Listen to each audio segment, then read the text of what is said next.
ذلك الدين القيم ولكن أكثر الناس لا يعلمون. maanta halkan waxaan ku soo gudbin doonnaa qisada iyo sababta uu u islaamay diinlaawe caan ah oo dhakhtar ahaa kaas oo ku noolaa waddanka Maraykanka una dhashay waddankaasi magaciisuna waa Lawrence Brown. waxa uu yidhi waxaan ahaa diinlaawe sannaddii 1990kii sannadkaasi waxaa ii dhalatay gabar taas oo qabtay xanuun ku dhaca halbowlayaasha jidhka kaas oo beddela midabka qofka oksijiintu ma geli karin jidhkeeda. xanuunku wuxuu ahaa mid dilaa ah. dhakhaatiirtu waxay ku sameeyeen howlgallo fara badan oo qalliin ah gaar ahaan wadnaha gabadhayda. sannado badan ayaa lagu samaynaya qalliinnadaasi. gabadhaydu waxa ay ku dhowaatay inay geeriyooto. waxay ku sugnayd xaalad xun. waxaan dareemay tabardarro iyo liidnaansho xagga naftayda ah. caadiyan marka dhibaatadu isoo gaarto ama mashaakil fara badan isoo wajaho waxaan raadin jiray dadka khibradda u leh arrimahaasi. waxaana aadi jiray injineer xagga makaanikada ah. anigu waxaan ku kalsoonaa in arrintani la xallin doono, laakiin ka dhakhtar ahaan dadaalkaygu wuxuu ku soo dhammaaday mid aan faa'iido lahayn.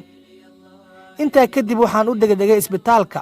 gabadhayda ayaan geeyey waxaana la geliyey qolka xaaladaha degdegga ah. geesaha ayaan eegay waxaaba iga taagan dhakhaatiir fara badan. waxaan aaday qol ka fog meeshaasi. waxaan markii ugu horreeda noloshayda fiiriyey samada aniga oo ku baryaya ilaahay baryada mulxidiinta ama diinlaawayaasha oo ah baryada shakiga. waxaan ku idhi allahayow haddii aad jirto ii caafi gabadhayda, anigana igu hanuuni diinta saxda ah oo aad adigu raalliga ka tahay. 15 daqiiqo kadib waxaan u dhaqaaqay qolkii ay ku jirta gabadhayda. waxaan arkay iyagoo wax waliba ay isbeddeleen.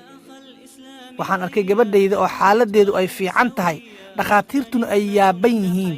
dhakhtarkii ugu weynaa ee howlgalka hoggaaminayey ayaa ku marmarsiyooday in farshaxan iyo sidoo kaleeto aqoon iyagu ay leeyihiin ay gabadhani ku daweeyeen. balse naftaydu taas ma aanay ku qancin.